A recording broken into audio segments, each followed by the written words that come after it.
नमस्ते। वोइस एपको भिडियो सिरिजमा हजुरहरूलाई स्वागत छ।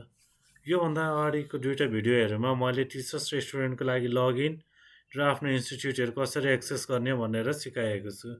अबको यो सिरिजमा चाहिँ मैले हाम्रो क्लास रेकर्डिङ कसरी हेर्ने भनेर सिकाउन गइरहेको छु र साथै साथ पहिलेको भिडियोको एउटा सानो रिभिजन।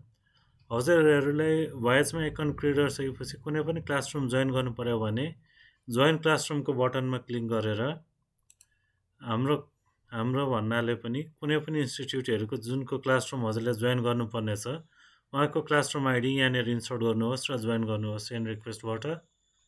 एकचोटि उताको म्यानेजमेन्ट टिमले हजुरलाई एप्रुभ गरेपछि हजुरले आफ्नो क्लास जोइन गर्न पाउनुहुनेछ क्लासरुम। अब हाम्रो यहाँ क्लास सेड्युल यहाँनिर देखिएको छ।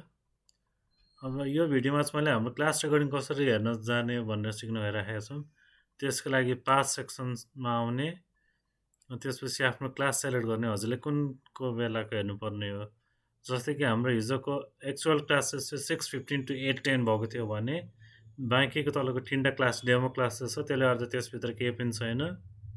सो म क्लासभित्र जाँदैछु। परम्युटेसन एन्ड कम्बिनेसन च्याप्टरको रहेछ, लेक्चर 1 बाई रोहन सर। अब मलाई यो क्लास रेकर्डिङ हेर्नु पऱ्यो भने यहाँ आएर मैले सिम्पली प्ले बटनमा क्लिक गर्नेछु र यहाँबाट प्ले देखेछु। बस। अब हजुरको अरू कन्ट्रोल्सहरू यहाँनिर भइहाल्ने भयो। फास्टहरू गर्न सक्नुहुन्छ, स्लोहरू, पिक्चर पपअपहरू गर्न सक्नुहुनेछ, तर भिडियो हजुरले यहाँ अनलाइन मात्र हेर्न पाउनुहुनेछ। यो भिडियोलाई हजुरले डाउनलोड गर्न सक्नुहुने छैन र प्लेब्याक स्पिडहरू कन्ट्रोल गर्न पाउनुहुनेछ। धन्यवाद।